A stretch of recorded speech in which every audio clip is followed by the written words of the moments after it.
جی بسم اللہ الرحمن الرحیم وما جعلنا القبلة التي كنت عليها الا لنعلم من يتبع الرسول ممن ينقلب على عقبيه۔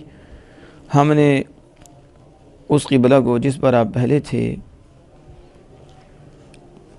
نہیں مقرر کیا مگر اس لیے کہ ہم دیکھیں کون پیروی کرتا ہے رسول کی اور کون الٹے پاؤں پلٹ جاتا ہے۔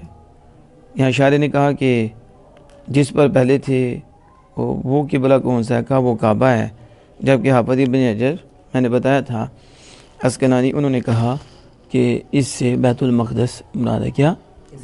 تاکہ پھر اس طرح اگر یہ بھی قبلہ لیں پیچھے بھی ہے، ٹھیک ہے، پھر دو دفعہ نسا واقع ہوگا، تو اگر ادھر بھی ادھر بیت المقدس لیا جائے تو پھر ایک دفعہ ہی نسا ہوگا۔ تو چلیں ٹھیک ہے، اس پہ پھر مفسرین کی تشریحات موجود ہیں۔ تو صاحب جلالہ نے کعبہ بھی لیا کہ کعبے پر تھے، پھر جس پہ ہم مقرر کیا اس لیے کہ ہم دیکھیں، جس پہ کہا کہ ادھر چہرہ کر لیں تو ہم دیکھیں کہ کون رسول اکرم صلی اللہ علیہ وسلم کی پیروی کرتا ہے۔ یہاں جو لفظ آیا کہ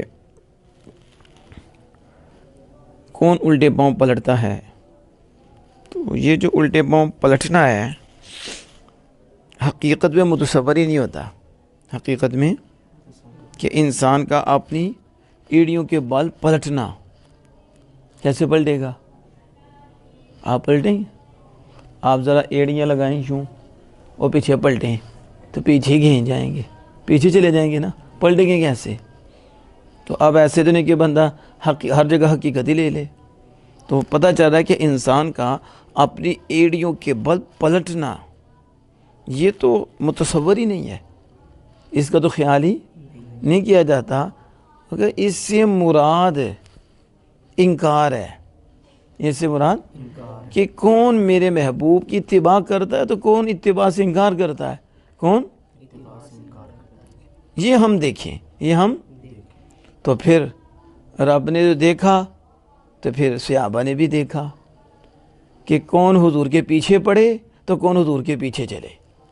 تو جو پیچھے چلے وہ صحابہ، تو جو پیچھے پڑے اور جو انکار کیا وہ کافر مرتد ہو گئے۔ کیا ہو گئے؟ اب سمجھ آ گئی اس کی؟ تو یہ جو سوال ہو سکتا ہے کہ کیف یتصور حقیقت انقلاب انسانی علی عقبیہ، کیسے انسان اپنی ایڑیوں کے پلٹتا ہے، یہ کیسے خیال کیا جا سکتا ہے، وہ کیسے متصور ہوتا ہے؟ تو اس کا جواب دیا اس سے مراد انکار کرنا ہے، اس سے مراد نہ ماننا، انکار کر دینا، کفر کر دینا، ٹھیک ہو گیا۔ اور یہ جو فرمایا لنعلم، ہم جان لیں، تو شاعر نے اس کو کہا علم ظہور، یا علم سے مراد کیا ہے؟ ظاہر، کیا ہے؟ ہم دیکھ لیں، یعنی ظاہری علم، یہ نہیں ہے کہ نعوذ باللہ من ذالک پہلے معلوم نہیں، نعوذ باللہ من ذالک تو سوچ بھی نہیں سکتے، اللہ تو ہر شے کو جانتا ہے، لیکن ایک ہے کہ جب واقع ہو پھر جاننا، اسے کہتے ہیں ظاہراً جاننا، یعنی ایک علم میں ہے، ایک پہلے پتہ ہے کہ ایسا ہوگا لیکن ہوا نہیں، تو جب ہوتا ہے تو پھر اسے دیکھا جاتا ہے، اسے کہتے ہیں اب ظاہراً علم ہے، کیا ہے؟ تو اس کے نیچے جو حاشیہ ہے وہ حاشیہ نمبر 20 ہے، اس میں ہے علم ظہورین، کہتے ہیں جواب اما یفہم من الآیہ من حدوث العلم، یعنی یہ جو شاعر نے کہا نا علم ظہورین، یہ ایک سوال کا جواب ہے، ایک وہ سوال کیا ہے؟ کہتے ہیں کہ اس آیت سے اس حدوث علم سمجھا جاتا ہے، اس آیت سے یعنی یہ سمجھا جاتا ہے کہ علم پیدا ہوتا ہے، علم مخلوق ہے، یوں سمجھے، علم تو اللہ پاک کا علم تو مخلوق نہیں ہے، اللہ پاک تو ہمیشہ سے جاننے والا ہے، ہمیشہ سے، لیکن یہ آیت سے یہ سمجھا جاتا ہے کیا؟ من حدوث علم، علم کے حادث ہونے سے کہ علم پیدا ہوتا ہے، تو یہ تو ہم سوچ بھی سکتے کہ اللہ ابھی جان رہا ہے، ٹھیک ہے، اللہ اگر ترجمہ یہ کریں کہ تاکہ اللہ جان لے تو پھر کیا مطلب ہوگا کہ اب اللہ کا علم پیدا ہوا ہے، تو ایسا نہیں ہے، تو یہ سمجھا جاتا ہے، تو پھر اس کا جواب شاعر نے دیا علم ظہور یا لنعلم سے وہ علم حدوث نہیں، علم ظہور یعنی دیکھ لیں اور ظاہری جان لیں، ظاہراً جان لیں. تو کہتے ہیں فَأَجَابَ بِأَنَّ الْمُرَادَ إِلَّا لِيَظْهُرَ عِلْمُنَا مَن يَتَّبِعُ، یعنی پھر جواب دیا گیا اس کے ساتھ کہ مراد یہ ہے کہ ہم نے یہ قبلہ کو مقرر نہیں کیا مگر اس لیے کہ ہمارا علم ظاہر ہو. ہمارا، اب سمجھ آئی کیا مطلب؟ ہم تو جانتے ہیں، ہم تو کہ جب ایسا کریں گے تو ان میں وہ بھی ہوں گے جو پھر جائیں گے، جو پھر جائیں گے. تو ہم نے کیا تاکہ ہمارا جو علم ہے وہ ظاہر ہو جائے. ہمارا، اب سمجھ آ گئی؟ مطلب پتہ ہے کہ آپ نے یہ کرنا ہے تو ابھی کیا نہیں، علم ہے نا، تو اب علم ظاہر کیسے ہوگا؟ جب آپ کریں گے. جب آپ کریں گے تو اس کے مطابق ہوگا، کیونکہ علم بھی جو وہ جانتے تھے اس کا ظہور بھی ہو گیا. اس کا سارے نبی اللہ کے علم میں نبی تھے، لیکن جب آئے تو کیا ہو گیا؟ ظہور ہو گیا. تو وہ اللہ کا علم ہے نا، تو اب جب وہ ظاہر ہوں گے تو کیا ہوں گے؟ یہ علم ظہور ہوگا، علم کا ظہور ہوگا. اس لیے کہ ہمارا علم ظاہر ہو جائے، ہمارا ظاہر ہو جائے کہ کون رسول کی پیروی کرتا ہے اور کون الٹے پاؤں پلٹتا ہے. پس کہتے ہیں فَالَّذِي يَتَجَدَّدُ، تو پس جو چیز پیدا ہوتی ہے اور یحدثُ، وہ جو چیز پیدا ہوتی ہے اور جو چیز نہیں ہوتی ہے وہ ظہور العلم، وہ علم کا ظہور ہوتا ہے. کیا ہوتا ہے؟ جو چیز پیدا ہوتی ہے، جو چیز ظاہر اللہ کے علم میں ساری، آگے جو پیدا ہوتی ہیں جو ظاہر ہوتی ہیں وہ علم کا ظہور ہوتا ہے. تو اللہ ہر شے کو جانتا ہے اور جانتا تھا کہ یہ بعد میں جا کے کیا ہوگا، کیا کرے گی. تو اب جو کر رہی ہے، جو ہو رہا ہے وہ اللہ کے علم کا ظہور ہے. وہ کیا ہے؟ نہ کہ علم پیدا ہو رہا ہے، علم کا ظہور ہو رہا ہے، علم کا ظہور ہوتا ہے نہ کہ علم. یہ مراد ہے شارع کی، شارع کی آدھا مراد و شارع، کہ جو شارع نے کہا ظہور علم، یہ شارع کی مراد ہے کہ اللہ کے علم کا ظہور ہو رہا ہے، اللہ کے ظہور ہو رہا ہے. اور حقیقت میں جو چیز پیدا ہوتی ہے وہ علم کا کیا ہے؟ متعلق ہے. علم کا، تو علم کا اس سے تعلق ہے، علم کا تعلق ہے. بس وہ کیا ہے؟ وہ ایمان بعد و کفر بعد. وہ جو چیز پیدا ہوتی ہے وہ علم کا کیا ہے؟ متعلق، علم کا متعلق ہے. وہ ہے بعد کا ایمان اور بعد کا کفر. اللہ جانتا ہے کہ بعد کافر ہیں اور بعد مومن ہیں، تو آزمائش میں ڈالا تو اب علم کا ظہور ہوا، تو بعد کا ایمان ظاہر ہو گیا اور بعد کا کفر ظاہر ہو گیا، بعد کا کفر ظاہر ہو گیا. اس کی سمجھ آ گئی؟ آگے فرمایا وَإِن مُخَفَّفَةٌ مِّنَ الثَّقِيلَةِ، تو ان ثقیلہ سے مخففہ ہے. وَإِسْمُ وَمَعْزُوفٌ، اور اس کا اسم یعنی إِنَّ لَكَبِيرَةٌ إِلَّا عَلَى الْخَاشِعِينَ، یہ کل بتایا تھا.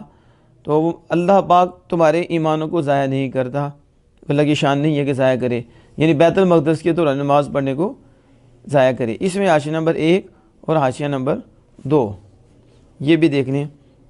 حاشیہ نمبر 1 ہے کہ یعنی صلاتکم، یہ شارع نے جو کہا کہ تم نماز ایمان بمعنی صلات ہے، اور ایمان کی تفسیر کس سے کی؟ نماز سے کی.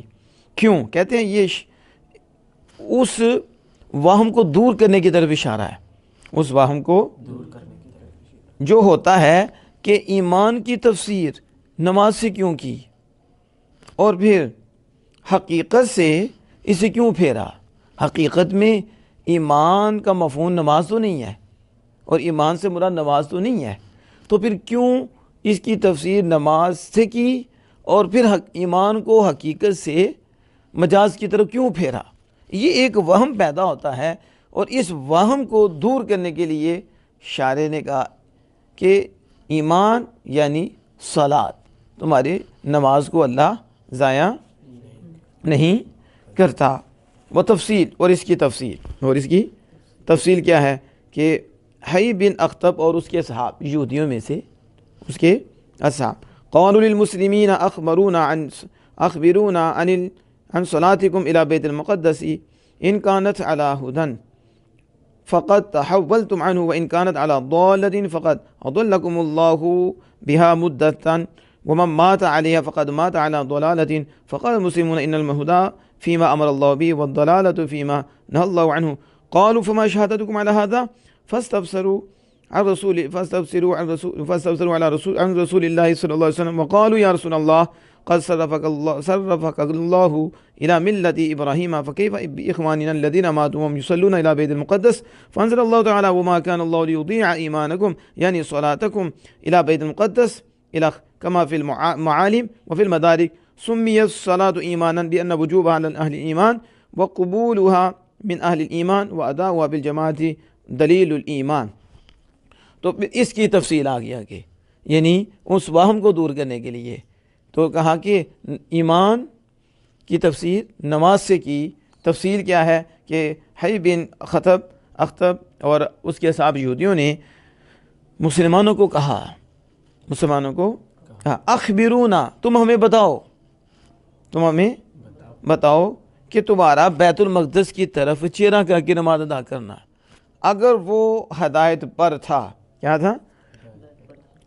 پھر تم نے اس سے منہ پھیر لیا. تم نے پھیر لیا نا اور قبلہ کی طرف چہرہ کر لیا. تو اور اگر گمراہی پر تھا تو پھر اللہ نے تمہیں اس کے ساتھ ایک عرصے تک گمراہ کر دیا. اور جس پر وہ لوگ جو فوت ہوئے جو اس پر تھے اللہ نے ان کو بھی گمراہ کر دیا.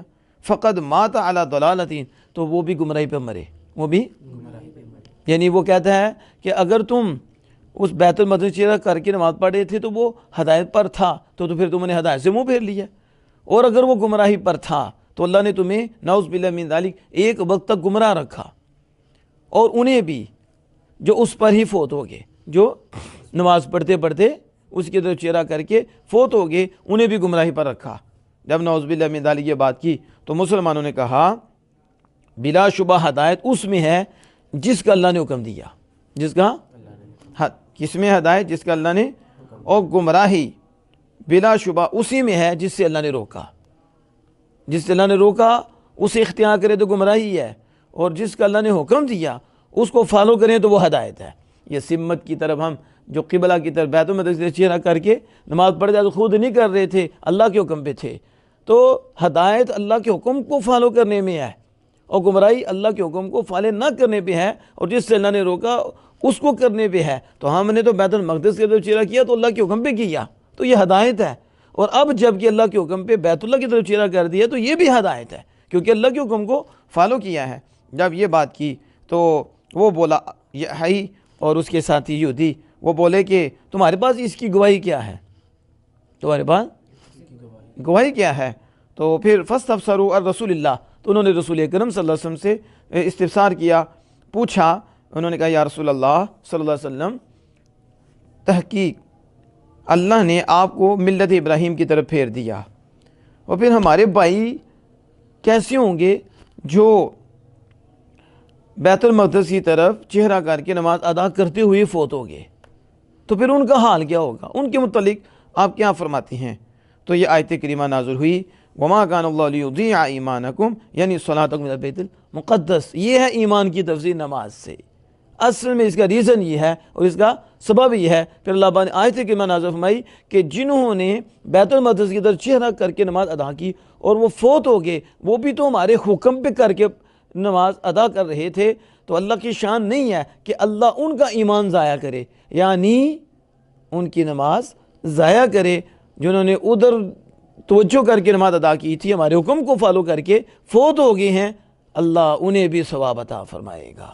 جیسے ان یہودیوں نے کہا تھا اللہ انہیں بھی ثواب عطا فرمائے گا. یہاں یہ جو ہے نا مدارک میں ہے کہ صلات کا نام ایمان کیوں رکھا؟ اب سوال ہے سمیت صلات ایمانن صلات کا نام ایمان کیوں رکھا؟ سمجھ آ رہی ہے؟ اب آپ سے کوئی پوچھتا ہے جی نماز کا نام ایمان کیسے ہوا تو ادھر قرآن پاک میں موجود ہے تو پھر کیوں رکھا گیا؟ وجہ تو اس کی وجہ بیان کرتے ہیں کہتے ہیں لِأَنَّ وُجُوبَ عَلَى اہل ایمان اس لیے کہ نماز اہل ایمان پر واجب ہے. نماز ضروری ہے. سمجھ آ رہی ہے؟ نماز اہل ایمان پر واجب ہے اور نماز کا قبول ہونا بھی ایمان والوں سے ہے. نماز کی قبولیت بھی ہاں باقی جنہیں مذہب پڑھن وہ ٹکرے ہی ہیں، نماز نہیں ہے۔ نماز ایمان والوں کی ہے اور نماز غلام مصطفیٰ کی ہے۔ نماز کس کی ہے؟ کہ نماز کو ایمان کیوں کہا ہے؟ کہتے ایک وجہ یہ ہے کہ اہل ایمان پر نماز فرض ہے، اہل ایمان والوں پر نماز فرض ہے، اور پھر نماز قبول بھی ایمان والوں سے ہوتی ہے۔ نماز سمجھ آ گئی؟ کس سے قبول ہوتی ہے؟ ایمان والوں سے۔ اور نماز کا ادا کرنا جماعت میں، نماز کا دلیل الایمان، یہ ایمان کی دلیل ہے۔ کس کی؟ ایمان کی دلیل۔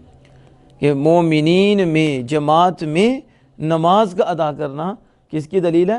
وَمَا كَانَ اللَّهُ لِيُضِيعَ ایمانکم، اللہ تمہارے ایمان کو، تمہاری نماز کو ضائع نہیں کرے گا۔ تو دیکھو یہاں تو نماز کو ایمان کہہ دیا ہے۔ ہمارے حالت کیا ہے؟ ہماری نماز ہی پوری نہیں ہوتی، دل کیا پڑھ لی، دل کیا ترک کر دی، اور پھر یہاں نماز کو ایمان کہا ہے، اور پھر اہل ایمان سے قبول ہوتی ہے، اور جماعت میں نماز یہ تو ایمان کی دلیل ہے۔